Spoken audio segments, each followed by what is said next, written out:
நாங்கள் பட்ட அவஸ்தை எங்கட பிரபாகரனுக்கும் தெரியாது, அந்த சிங்களவனுக்கும் தெரியாது. மக்கள் அனைவரையும் அவ்வளவு பாதுகாப்பாக கொண்டு வந்து வச்சிருந்தொடுத்து வாழையம் இந்த எங்கட இந்த இடம் முழுக்க இதில் ஒழிக்கிட்டாங்க ஆக்களை தாங்க இப்படி தான் இருக்கிறது. சுருவத்தில் சாஞ்சபடி நிறைய மக்கள் படுத்து கிடப்பார்கள். அவன் அங்க இருந்து வரான், கடாப்படா அடிச்சுட்டு வரான், நாங்க நிற்போம். சரியா யுத்தத்துக்கு முதல் 17 வருஷத்துக்கு முதல் இருந்த ஒரு வேப்ப மரம் இந்த 18ஆம் தேதி நம்மளோட வாரங்கள் துக்கத்தினும் இந்த உரபேக்கனுடைய அடையாளம் கூட இப்ப இருக்கு பாருங்க. இந்த பங்கரை தெரியுதுல்ல அவங்களுக்கு. எங்க மாவீரர்கள் இருந்த ஒரு இடமும் இதுவும் பங்கர் அடிச்ச இடங்கள் எல்லாம் பாருங்க எப்படி இருக்காங்க பள்ளம். அப்ப என்ன கூப்பிட்டான், ஆக்களை விட்டு கூப்பிட்டான். துணியை பாருங்க, ஃபேன் எல்லாம் பாருங்க உடஞ்சபடி அப்படியே இருக்குது. இப்படியான விஷயங்கள் அறிஞ்சு கொள்ளுங்க தேவை. யுத்த காலத்தில் இருந்த அந்த கட்டிடங்கள். அனைவருக்கும் வணக்கம், நான் உங்கள் ராஜு. நாங்கள் நிற்கிற இடம் சரியாக முல்லைத்தீவு மாவட்டம். முல்லைத்தீவு மாவட்டத்தில் வலஞ்சர் மடம் என்ற ஒரு இடத்துல நிற்கிறோம். கிட்டத்தட்ட யுத்தங்கள் முடிஞ்சு 2009ஆம் ஆண்டு யுத்தங்கள் முடிஞ்சு கிட்டத்தட்ட 17 வருடங்கள் ஆகியும் அவ்வளவு வலிகளோடும் வடுக்களோடும் தான் இந்த இடங்களில் மக்கள் வாழ்கின்றார். அந்த வகையில் 2 காணொலிகள் பதிவு செய்திருப்பேன். புதுக்குடியிருப்பில் இருந்து புது மாத்திரம் வரைக்கும் ஒரு காணொலி, புது மாத்திரம் சந்திலிருந்து பொக்கனை வரையிலான ஒரு காணொலி பதிவு செய்திருப்பேன். அதன் பிறகு நாங்கள் இப்போ பொக்கனையிலிருந்து வலஞ்சர் மட பகுதியில் தான் அதிகளவான மக்கள் இந்த இடங்களில் வசித்திருக்கிறார்கள் அந்த யுத்த காலங்களில். இப்போ நீங்கள் பார்க்குற இந்த இடமெல்லாம் ஒரு அந்த யுத்த காலத்தில் இருந்த ஒரு பிள்ளையார் கோயில். இப்போ இந்த இடம் முழுவதும், அதாவது இந்த மணல் பகுதி முழுவதும் பங்கர் அடித்து கிட்டத்தட்ட பல லட்சம் மக்கள் குவிஞ்சிருந்த ஒரு காலம் கிட்டத்தட்ட அந்த யுத்த காலங்களில். அந்த வகையில் இந்த வலஞ்சர் மட பகுதியில் மக்களோட கதை கேட்க மக்கள் சொன்ன ஒரு விடவும் இந்த இடங்களில் தான் அதிகளவான பங்கர் இருந்ததாகும். அதிகளவான மக்கள் இந்த இடங்களில் ஒன்று கூடி மே 17க்கு பிறகு அப்படியாக முள்ளிவாய்க்கால் போன விடயத்தையும் குறிப்பிட்டிருந்தார்கள். அந்த வகையில் இந்த இடங்களில் இருக்கிற மக்களோடையும் கதைச்சு இந்த மக்களுடைய பிரச்சனைகளையும் தெரிஞ்சு கொண்டு அடுத்தடுத்த இடங்களுக்கு போகும். உண்மையாகவே மே 18 வரையிலான ஒரு காலப்பகுதி தமிழர்களுக்கான ஒரு வலிகளும் வேதனைகளும் மிகுந்த ஒரு காலப்பகுதி. அந்த வகையில் அப்படியான விடயங்களை மீட்டெடுப்பதற்காகத்தான் இந்த காணொலிகளை பதிவு செய்கிறோம். இந்த காணொலிகளை ஏதாவது பிழைகள் இருப்பு மன்னித்துக்கொள்ளும். தொடர்ந்து இந்த வலஞ்சர் மட பகுதியில் இருக்கிற எங்களுடைய தமிழ் மக்கள் அந்த யுத்த காலங்களில் இருந்த இடங்களை தொடர்ந்து இந்த காணொலி கூட பார்ப்போம். இந்த இடங்கள் முழுவதும் பாருங்க எவ்வளோ பெரிய பங்கர் அடித்து இப்போ உண்மையாகவே அது மூடப்பட்டிருக்குது. இதை விட பெரிய தாற்பமாக இருந்திருக்கு, இப்போ மூடப்பட்டிருக்கு. இந்த பகுதியெல்லாம் பாருங்க பங்கர் அடித்து அப்படியே ஃபுல்லாகவே இதுக்கெல்லாம் வசிச்சுருக்காங்க. அப்படியே மண் மூட்டையெல்லாம் அடிச்சு அந்த உரபேக்கனுடைய அடையாளம் கூட இப்போ இருக்குது பாருங்க.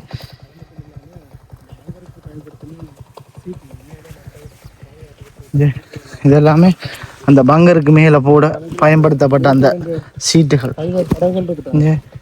கூட என்ன செய்யறாங்க, அதோட மேலே அப்படியே அடித்து மேலே சீட் போடுவாங்க. அந்த சீட்டெல்லாம் இப்போவும் இந்த இடத்துல இருக்குது. அதோட மக்களுடைய அந்த துணிகளை பாருங்க.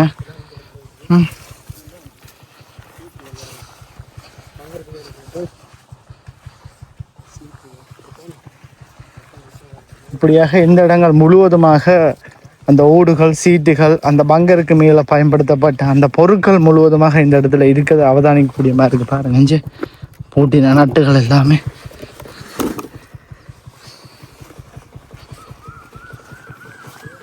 கூடுதலாக இந்த இடங்கள்ல அதிகமாக மக்கள் பங்கர் அடிக்க வசித்து எங்களால் பார்க்கக்கூடிய மாதிரி இருக்கு.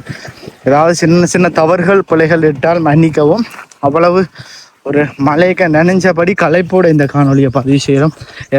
17 வருஷத்துக்கு பிறகு இந்த இடங்கள் என்ன மாதிரி எல்லாமே இருக்குது அந்த விடயத்தை பார்ப்பதற்காக. வா இந்த துணியை பாருங்க. அப்படியாக இந்த இடத்துல பாருங்க எவ்வளோ பெரிய பங்கராண்டு. இதில் முழுவதுமாக இந்த இடங்கள் முழுவதுமே பாருங்க முழுவதுமாக பங்கர் அடித்து பக்கத்தில் இதில் பங்கர், இதில் அதில் பக்கத்தில் அந்த இடங்கள் அவன் இன்னும் பெரிய பங்கர் இருக்குது. இப்படி அருகாமை பங்கர் அடித்து அவ்வளவு இன்னல் அவ்வளவு வலி வேதனைகளோடு எங்களுடைய சகோதரங்கள் இருந்திருக்கணும். அந்த காலகட்டம் இதே மாதம் தான்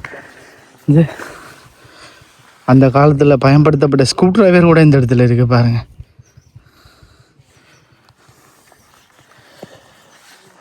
அது வேதனைக்குரிய விடயம்.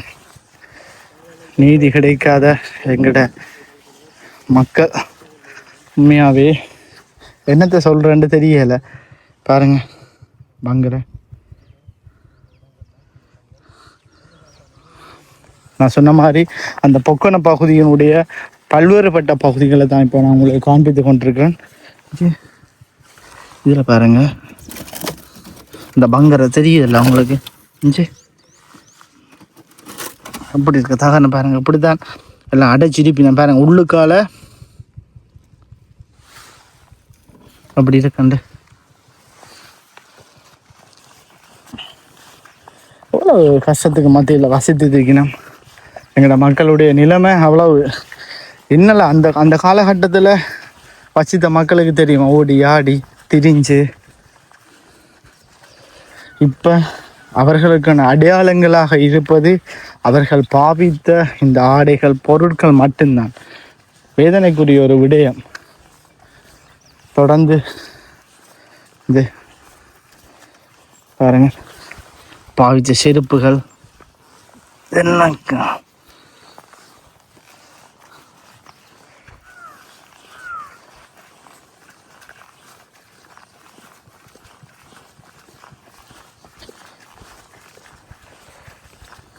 கூடுதலாக பாருங்கள். இந்த கற்கள் எல்லாமே செங்கற்கள், அப்போ பாவிச்ச செங்கற்கள் எல்லாமே இருக்குதுங்க.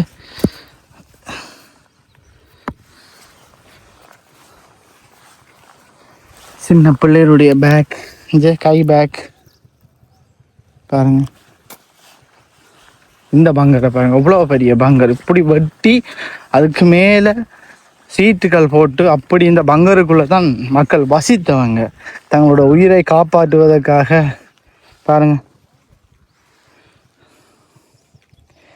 அதனுடைய எச்சங்கள் அப்படியே இந்த இடத்துல காணப்படுது.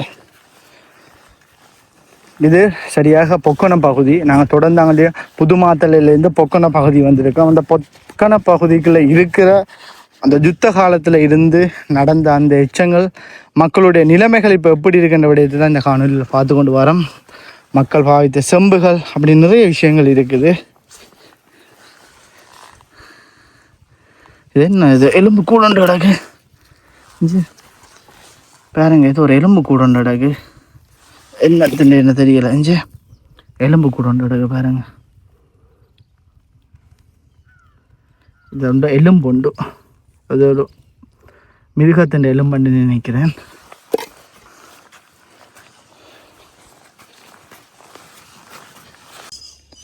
அப்படியாக நாங்கள் இப்போ இதில் ஒரு தேவாலயத்தில் நிற்கிறோம். இந்த தேவாலயம் அந்த இறுதி யுத்த நேரங்களில் மிக முக்கியமான ஒரு தேவாலயம். மக்கள் அனைவரையும் அவ்வளவு பாதுகாப்பாக கொண்டு வந்து வச்சிருந்த ஒரு தேவாலயம் இந்த தேவாலயம். அந்த வகையில் இந்த தேவாலயம் இப்போ இந்த இறுதி யுத்தத்துக்கு பிறகு என்ன மாதிரி இருக்கின்ற விடயத்தை பார்ப்போம். இதுதான் அந்த பழைய தேவாலயம் பாருங்கள். அந்த பழைய தேவாலயம் இதில் ஒன்று இருக்குது. அதோட இப்போ இதில் ஒரு புது தேவாலயம் இருக்குது. அப்போ அந்த தேவாலயத்தையும் பற்றி கதைச்சு தெரிஞ்சு கொள்வோம். என்ன மாதிரி எல்லாம் இருக்குன்றதை பார்ப்போம். இப்போவும் பாருங்க அந்த பழைய கட்டிடம் எப்படி இருக்குன்னு பாருங்க. உடைஞ்சபடி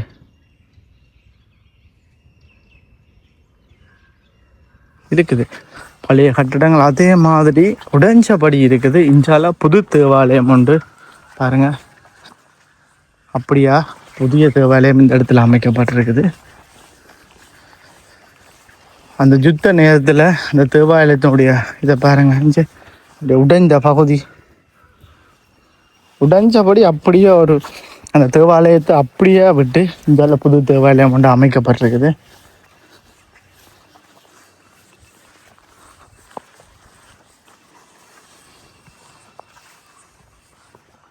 தேவாலயத்தினுடைய பகுதியை பாருங்கள்.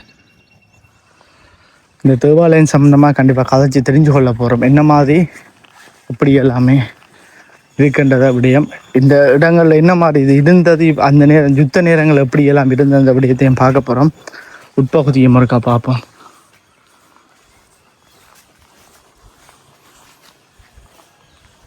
பாருங்க ஃபேன் எல்லாம் பாருங்கள் உடைஞ்சபடி அப்படியே இருக்குது, வளைஞ்சு போய்.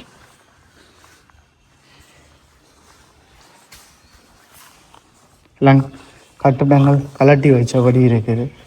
சில பொருட்கள் ஃபேனோட நிலைமையை பாருங்கள் அப்படி இருக்குண்டு.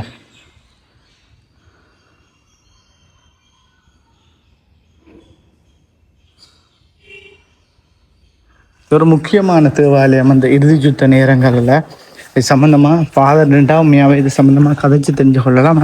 அதோட பழைய ஆக்கள் யாராவது இருந்தால்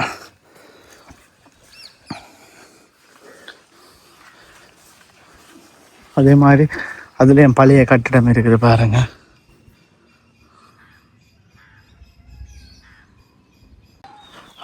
அந்த யுத்த காலத்தில் இந்த இடங்கள் எவ்வாறு இருந்ததற்கான ஒரு புகைப்பட ஆதாரம் கூட எங்கள்கிட்ட இதுக்கு அந்த புகைப்பட ஆதாரத்தை கூட நான் அதோட இந்த காணொலியில் உங்களுக்கு அப்படியே காட்டுறேன். இந்த கட்டடமானது அவ்வளவு அழகாக இந்த ஒரு கோயில் மிக அழகாக இருந்தது. அந்த யுத்த காலத்தில் மக்கள் பல லட்சம் மக்கள் தங்களுடைய உடைமைகளையோ தங்களையோ பாதுகாப்பது என்னென்னு தெரியாமல் ஓடி வந்து இருந்த ஒரு இடம் இந்த ஆலயம். இந்த ஆலயத்தினுடைய பெயர் இந்த ஆலயத்தினுடைய பெயர் எனக்கு வடிவாக தெரியலை. கூடுதலாக அதிகமான மக்களை கூட வந்து பாதுகாத்த ஒரு ஆலயம், அதாவது தேவாலயம் என்று சொல்கிறாங்க. அந்த வகையில் நாங்கள் பார்த்த அந்த புகைப்படத்தில் இந்த இடம், இந்த முற்பகுதி, இந்த உள்பகுதி, இந்த வெளிப்பகுதி, எல்லா பகுதியிலையுமே எல்லாருமே சிறிய சிறிய கொட்டடை போட்டு இந்த இடத்துல தங்களை உயிரை பாதுகாத்து கொள்வதற்காக இருந்த இடம். சிறுவர்கள், குழந்தைகள், அம்மா, அப்பா, சகோதரர்கள் எல்லாருமே இருந்த ஒரு இடம். அதை விட இந்த இடம் ஒரு முக்கியமான ஒரு இடம். இந்த இடத்துல இருந்த ஒரு ஆதார புகைப்படம் கூட நான் பார்த்தேன். அது உண்மையாகவே பார்க்க அவ்வளோ மிக வலி தரக்கூடிய ஒரு புகைப்படம். இந்த இடங்களில் இந்த மரம் சரியாக யுத்தத்துக்கு முதல் 17 வருஷத்துக்கு முதல் இருந்த ஒரு வேப்ப மரம். இந்த மரம் அது உங்களுக்கு அந்த படத்தில் பார்க்க விளங்கும். அதோட இந்த இடத்துல வந்து இருந்தவங்களுக்கு கூட இந்த மரத்தினுடைய வலி அது தெரியும், அவ்வளோத்துக்கு தெரியும். என்ன காரணமாண்டா அந்த புகைப்படத்தில் இதே வேப்ப மரம், இந்த சுருவத்தில் சாஞ்சபடி நிறைய மக்கள் படுத்து கிடப்பார்கள். இந்த இடங்களில் கொஞ்சம் சிறுவர்கள் இருப்பார்கள். கொட்டடை போட்டிருக்கும். ஏதோ ஒன்றை முணுகியபடி கதைத்தபடி தங்களுடைய வழிகளை எதென்று சொல்ல முடியாமல் இருந்த ஒரு இடம் இந்த இடம். அப்படியான ஒரு புகைப்படம் நிறைய கதைகளை சொல்லும். அந்த வகையில் தான் நான் இதை பதிவு செய்ய கூட எனக்கு அந்த புகைப்படத்தையும் பார்த்த பிறகு இந்த இடத்தை பதிவு செய்யும் போது அவ்வளோ ஒரு வழியை தரக்கூடிய மாதிரி இருக்குது. அந்த புகைப்படத்தை பார்க்க விளங்கும். இதே சுருவம், இந்த சுருவத்தில் 2 பேர் படுத்த நிலைமையில் இருப்பார்கள். அதன் பிறகு இந்த இடத்துல 2 பேர் இருப்பார்கள், அந்த இடத்துல 2 பேர் இருப்பார்கள். அப்படி நிறைய பேர் இருந்த பார்க்க மிக வலியை தரக்கூடிய மாதிரி இருந்தது. உண்மையாகவே அது ஒரு சொல்லில் அடங்காத ஒரு வலி. பாருங்கள், அந்த மரங்கள் இப்போ கூட 17 வருஷத்துக்கு பிறகு நிற்குது. ஒரு ஆதாரமாக, ஒரு ஞாபகத்தமாக அந்த ஆலயம் இப்போவும் புனர் நிர்மாணம் செய்யாமல் இருக்கிறது எங்களால் அவதானிக்கக்கூடிய மாதிரி இருக்குது. அந்த புகைப்படத்தில் சொன்ன மாதிரி அந்த இடங்கள் இப்போவும் இருப்பதுன்றது ஒரு வலிமிக்க ஒரு விடயம். அவ்வளோ பேர் இந்த இடங்களில் வந்து இருந்து தங்களுடைய சந்தோஷத்தை பகிர்ந்து கொள்ள முடியாமல், துக்கத்தை பகிர்ந்து கொள்ள முடியாமல், அடுத்த கட்டம் என்ன செய்வதென்று தெரியாமல், எங்கே போகலாம், எப்படி எங்களை காப்பாற்றலாம், எங்களுடைய பிள்ளைகளை காப்பாற்றலாம், எப்படி எங்களுடைய எதிர்காலம் இருக்க போதுன்ற எந்த ஒரு திட்டமிடல், எந்த ஒரு எண்ணங்கள் இல்லாமல் அந்த நேரங்களில் உயிரை காப்பாற்றுவதற்காக அவர்கள் போராடிய தருணம் என்றதால் சொல்லில் அடங்காது. கிட்டத்தட்ட 17 வருஷம் ஆகியும் அதனுடைய வழிகள், அந்த வழிகளுக்கான ஒரு நீதி கிடைக்காதுதான் இன்னும் பேர் வழிகள் என்று சொல்லணும். இந்த வகையில் பாருங்கள், அந்த இடங்கள் இதுதான். சுற்றி இருந்த இடங்கள் முழுவதும் இதுதான். அப்படியாக இந்த இடம் ஒரு வளஞ்சர் மடம் இருக்கிற அந்த பாடசாலை பக்கத்தில் இருக்கிற தேவாலயம் எல்லாம் உங்களுக்கு காண்பிருந்திருப்பேன். இந்த இடங்கள் இது இப்போ இருக்கிற நிலைமை இதுதான். அதே மாதிரி இது வளஞ்சர் மடம் பாடசாலை நீங்கள் பார்க்கலாம். இப்போ தற்பொழுது இந்த வளஞ்சர் மடம் பாடசாலையானது இவ்வாறு தான் காணப்படுது. அந்த வகையில் இதற்கு முதல் வரைக்கும் அந்த வளஞ்சர் மடத்தில் ஒரு பிள்ளையார் கோயில் ஒன்று இருந்திருக்கும். அதை நான் உங்களுக்கு காண்பித்திருப்பேன். அப்படியாக இந்த தேவாலயம்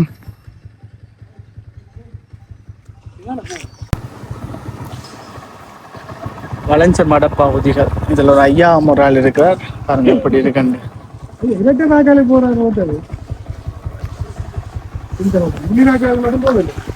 இது வளஞ்சர் மடம் என்ன ஐயா? வளஞ்சர் மடத்தில் நாங்கள் அங்கே இந்த வரையக்க ஒரு கோயில் ஒன்று இருக்குல்ல, பிள்ளையார் கோயில்ன்றது நாங்கள் தாண்டி வந்துட்டோமா? இது அந்த ஒரு பெண்டோட கிடக்கு, அந்த நிறைய பங்கர் எல்லாம் கிடந்தது அந்த மூலையில் இருக்குது. அந்த கோயில் தாண்டி வர இது வளஞ்சர் மட சேச்சனை. இந்த என்ன சொல்லுங்க, நாங்கள் பட்ட அவஸ்தை எங்களோட பிரபாரனுக்கும் தெரியாது, அந்த சிங்களவனுக்கும் தெரியாது. இதுலேயே இந்த இருக்குல்ல அந்த கட்டிடம் லக்ஸரி அதில் இவங்க இயக்கம் வந்து இருந்தது. இயக்கம் சும்மா அந்த கண்காணிக்கிறது தெரியாது அவங்களுக்கு என்னென்ன இருந்தவங்களாம். அப்போ அவங்க வந்து இருந்தவங்க எந்த முகத்தை பார்ப்போம் தெரியுமோ தெரியாது. என்ன தெரியுமே அந்த மாதிரி தான் கிடையாது. நீங்கள் என்ன என்ன இதில் நாங்கள் யூடியூப்ல இதை கேளுங்களா. அப்போ அவங்க இங்கே குளிக்க வர்றதா தம்பி, இங்கே பொம்பளை பிள்ளைகள் அவங்க இவங்க குடும்பம் வந்து குளிக்க வர்றது. நாங்கள் அப்படியே கதவை அப்போ இந்த கதவுல ஒன்றும் போட இல்லை, ஒத்த கதவு தான். நாங்கள் கதவை திறந்து விட்டுட்டு நாங்கள் எங்கட பாட்டில் இருப்போம். அதை குளிச்சு போட்டு போவோங்க. அதில் இந்த கதைக்கு எடுக்க அவனுக்கு பொறுப்பாளனுக்கு அது பிடிக்க இல்லை. அப்போ என்ன கூப்பிட்டான், ஆக்களை விட்டு கூப்பிட்டான். நான் கொஞ்சம் செல்ல போனேன். என்ன நீங்கள் ஆக்களை கூப்பிட்டு வச்சுக்கதை என்னக்குண்டா, இப்போ ஒரு கதைக்கு நீருண்டைக்கு 2 பேரும் புதுசாக வந்துருக்கிறீர்கள். நீங்கள் வந்து இன்னும் உங்களுடைய ஆக்கள் அப்படி இங்கே உங்களுடைய ஆக்களை இப்போ ஒரு கதை கையா நீங்கள் வரையில ஒரு மாட்டுக்கோ ஆட்டுக்கோ இல்லை ஒரு மனுஷருக்கோ தட்டி போட்டீர்கள். அப்போ அவங்க பேசுவாங்கல்லானே, இல்லை நீங்கள் பேசுவீங்கல்லானே. அப்போ நாங்கள் அதை அட்ஜஸ்ட் பண்ண உடனே தவிர மற்றபடி ஒன்று இதுகளை இருக்கா விரட்டி விடுவோம். சரி, அப்போ நாங்கள் நாங்கள் இருக்க இன்னும் வந்து கூப்பிட்டு கொண்டு போகிறான். நான் போனேன். எனக்கு என்னப்பா என்ன கலவடத்தினானோ இல்லாடி அவங்களுடைய ஆக்களை பிடிச்சினானோ நைச்சினானோ நானோ ரெண்டு நான் போகிறேன். போக பின்ன ஒரு காலை இல்லாதவன், ஐயோ அந்த பொடியனும் சும்மா தேவையில்லாத வேலை. இப்போ ஒரு கதைக்கு மகன் நீங்கள் குடும்பத்தில் இருந்து வந்தீர்கள், என்னத்துக்கு வந்தீங்களோ கதை பற்றி தெரியாத சொல்கிறேன். அப்போ என்று சொல்லி போட்டு நான் பின்ன பாட்டா என்ன படம் எடுக்கிறோம் கொண்டு ஒப்படைக்க போகிறோம் பிரபாகரன்கிட்ட. அப்போ ஐயா அப்போ சரின்னு சொல்லி போட்டு ஏன் என்ன எங்களை விட்டு வந்தால் உமக்கு என்னண்டு கேட்டேன். இப்படி தான் கேட்டேன். இல்லை நீங்கள் அப்படி ஆக்களை கூப்பிடக்கூடாது. நான் கூப்பிட இல்லை, அவர்கள் வந்து தண்ணி குளிக்க அழுதுகள் குளிக்குதோ குளிச்சு கொண்டு போகுதுகள். நாங்கள் இங்கே இருக்கிற நீங்கள் தங்கச்சி தம்பி ரெண்டு கேட்குறேன் கதைக்கிறேன். நான் அவனுக்கு ஓடினேன். அவன் நம்ம என்ன செய்கிறேன்றது நாங்கள் நீ இப்போ பண்ண இதெல்லாம் என்ன வீடு நீ வந்து பண்ணுறேன்டா பண்ணுன்னு போட்டு நான் வீடு வந்துட்டேன். ஒரு நியாயமான இது வேலை இல்லையா நாங்கள் செய்தது. நீங்கள் இருக்கா சொல்லுங்க. அப்போ உங்களோட உதுக்கு இது நிறைய தக்கின மாதிரி என்ன சொல்லுங்க. அந்த காலத்துல அந்த சேச்சு இருக்குல்ல, வளர்ச்சி சேச்சு, அதுதான் கூடுதலான மக்கள் வந்து தங்கி இருந்தாங்க. அது அங்கால இருக்கு, அங்கால அந்த பழைய கோயில் அதுக்குலாம் இருந்தது. நாங்கள் எல்லாம் அப்படியே அந்த புது கட்டிடங்கள் எல்லாம் அப்படியே திறந்து விட்டுட்டோம். இருக்க சொல்லி அதுகள் இருந்து எத்தனையோ பேர் செத்து அப்படி இப்படி வந்து போச்சுதப்பா. இந்த ஸ்கூலுக்கு என்ன பேர்? வலையன் மடம் அரசினர் தமிழ் கலவன் பாடசாலை. இந்த ஸ்கூலுன்ற கட்டிடம் எல்லாம் முந்தி இப்படித்தான் இருந்ததோ இல்ல புதிய கட்டிடம் இதெல்லாம் புதுசா என்ன மாதிரி? புதுசாக தான் வந்து கட்டிடாது. அங்கால இருக்கு உண்டு. நீங்கள் பார்த்து அதெல்லாம் இந்த காலத்தில் ஆக்கள் இருந்தது அங்கே எல்லாரும் ஐயோ எங்கடா இந்த இடம் முழுக்க இதில் ஒழிக்கிட்டாலும் ஆக்களை தான் இப்படி தான் இருக்கிறது. இது ஒரு கடையாக இப்போ தற்பொழுது இருக்கு. இந்த கட்டிடங்கள் கூட யுத்த காலத்தில் இருந்த ஒரு பழைய கட்டிடம் என்று ஐயா சொல்கிறார். இப்போ ஐயா இந்த பகுதியில் இருந்தபடி ஐயாக்கும் தெரியும். ஐயானுடைய வீடு இதுதான். ஐயா இது உங்களோட வீடு தானே? இப்போ நீங்கள் இந்த கட்டியிருக்கிற இந்த வீடு எல்லாமே அப்போ முந்தி இருந்த வீடா இல்லை இப்போ கட்டி இருந்தது? அவங்களெல்லாம் சீட்டெல்லாம் அங்கே கட்டி போட்டாங்க. அப்போ இந்த கட்டிடங்கள் எல்லாமே அப்போ இருந்த கட்டிடங்கள் வந்து சீட் போட்டு அது போட்டு இருந்தது தானே? இதெல்லாம் புதுசாக சேர்த்துருக்குறீங்க. நாங்களும் அப்படியே போய் அவங்க போட்டோம். என்ன முகாமுக்கு என்ன பேர் அங்கே முள்ளிவாய்க்காலா? முள்ளிவாய்க்கால் இல்லை, முள்ளிவாய்க்காலில் அது முகாம் இல்லையே. அதுவும் இப்படி எங்களை மாதிரி ஆக்கள் இருந்துட்டு வந்தது தான். முள்ளிவாய்க்கால் முகாம் இல்லை. யுத்தத்துக்கு பிறகு இந்த கிராமத்தில் இந்த மாதிரி இப்போ வளர்ச்சி நாமங்கள் சும்மா நாங்கள் ஒரு இனம், ஒரே இனமாக இங்கே நாங்கள் இருக்கிறோம். அவங்கள அந்த இனத்தை தான் பார்க்குறாங்க. அரசாங்கமும் இனத்தை தான் பார்க்குது, வாரவனம் இனத்தை தான் பார்க்குறான். அப்படி இப்படி போகிறாங்க. நாங்கள் எங்களுக்கு இனி என்ன கிளண்டு போச்சு, இனி நாங்கள் என்னத்தை செய்ய போகிறோம், சாப்பிடணும். யுத்தத்தினாலே இந்த புது கட்டுறங்கள் அதுகளை இப்போ வேறு செஞ்சு இப்போ பாடசாலைகள்லாம் புதுசாக செஞ்சுருக்கோம். பாடசாலை உது செய்தது செஞ்சுருக்கோம். சரி, அந்த வகையில் ஐயா கதை கேட்க இன்னொரு உடையன்னு சொன்னால் இதில் இருக்கிற இன்னொரு சின்னோட கட்டிடம் அந்த காலத்தில் மாவீரர்கள் இருந்த ஒரு கட்டிடம்.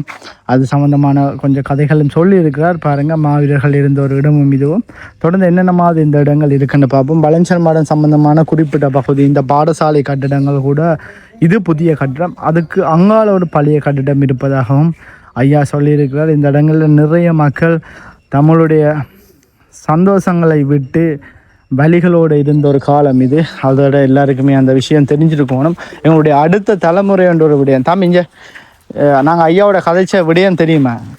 விளங்கினதா ஏதாவது? ஒன்றுமே விளங்கலையா? இல்லை, அந்த விஷயத்த தெரிஞ்சுக்கணும். இப்போ இனி இந்த மே 18 அப்படியான விஷயங்கள் ஏதாவது தெரியுமா? அப்படியான விஷயங்களை உங்களோட அம்மா நீங்கள் எந்த இடம்? நாங்கள் இங்கே விளைய மாட்டோம். உங்களோட அம்மா அப்பா மலையன் மாட்டோம். அதே யாழ்ப்பாணத்துலேருந்து இங்கே வந்தவன். கண்டிப்பாகவே இந்த விஷயங்களை உங்களோட அம்மா அப்பாட்ட போய் கேட்டு தெரிஞ்சுக்கொள்ளுங்க. காரணம் என்னென்னா மே 18ன்றது அது ஒரு நாள் இல்லை, அது ஒரு ஒரு வரலாறு, ஒரு கனகால வரலாறு. ஒரு தமிழ் இனம் அழிஞ்சதுக்கான ஒரு நாள். கிட்டத்தட்ட நிறைய கால போராட்டம். கண்டிப்பாக இப்படியான ஆள்கிட்ட கேட்டு தெரிஞ்சு கொள்ளுங்க. இப்போ நாங்களும் அந்த காலத்தில் அப்போ தான் பிறந்துனாங்க, எங்களுக்கும் தெரியாது. இப்படியான விஷயங்களை அறிஞ்சு கொள்ளுங்க, தேவை. அப்படியாக வளஞ்சர் மட பகுதியில் இருக்கிற இந்தியால் பகுதிகளை நாங்கள் காத்து கொண்டு போவோம். இந்த கட்டிடமும் பாருங்க, மேரி முன்பள்ளி, இதுவும் ஒரு பழைய கட்டிடம் தான்.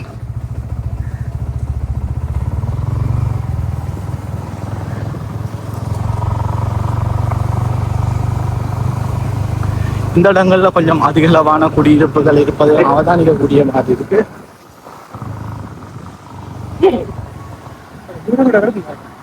சரியா, இந்த இடங்களில் பாருங்கள், இந்த வெளிஞ்சூர் மடத்திலையும் பழைய யுத்த காலத்தில் இருந்த அந்த கட்டடங்கள் உடைந்த நிலைமையில் தற்பொழுதும் காணப்படுவதை அவதானிக்கக்கூடிய மாதிரி இருக்குது. 2 கட்டடங்கள்.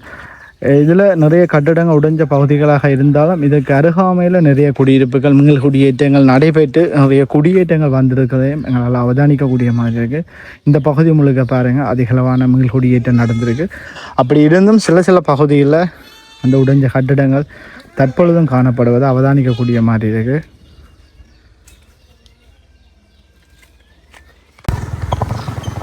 வீதிகளை பாருங்க, இங்கால இருக்கிற நிறைய குடியிருப்புக்கு எந்த ஒரு வீதிகளுமே போடப்படலை. பயணம் செய்வதுன்றது மிக கஷ்டம்.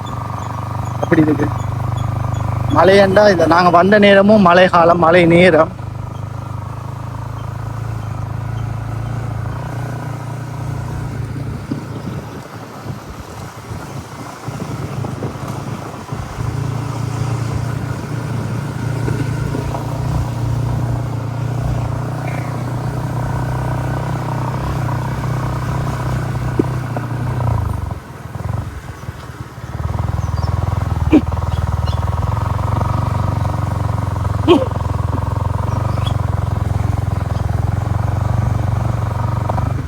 ஐயா சிரிக்கிறார். தற்பொழுது நாங்கள் போகிற இடம் வெளிஞ்சன் மடல் கடற்கரையோரம் போகிறோம். அந்த கடற்கரை பகுதி எப்படி இருக்குன்னு பார்ப்போம். இதுவில் முழுக்க பாருங்க எப்படி இருக்குண்டு. பங்கர் தான் முழுவதுமாக.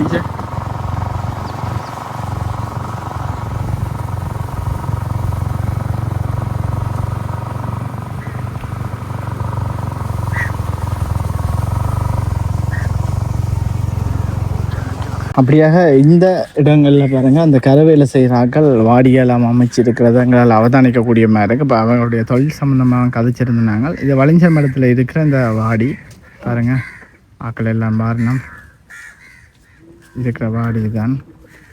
வளைஞ்சர் மடம் வாடி பகுதி.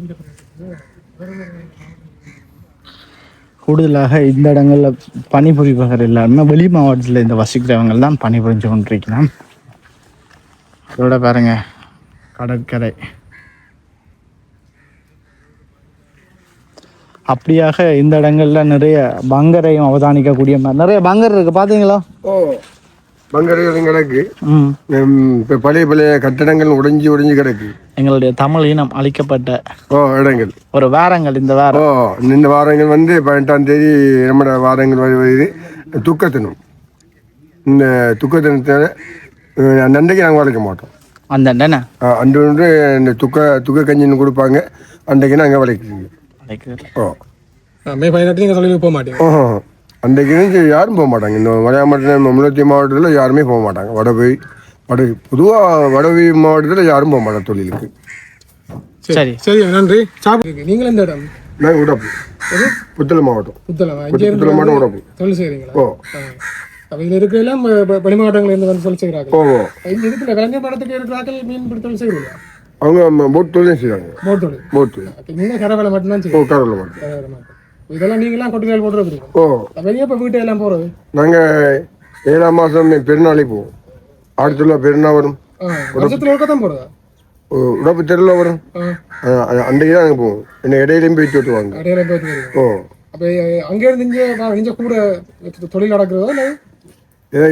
இந்த முறை ரொம்ப தொழில் இதை வர குறையாது. சரி, நன்றியா.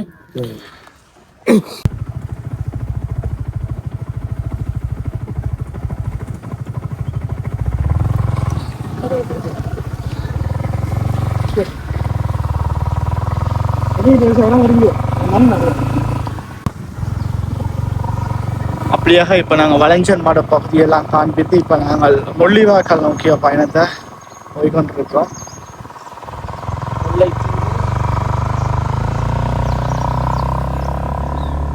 இங்கால இருக்கிற சில பகுதிகளை உங்களை காண்பிக்கிறேன். எப்படி இப்போ தற்பொழுது இருக்கின்ற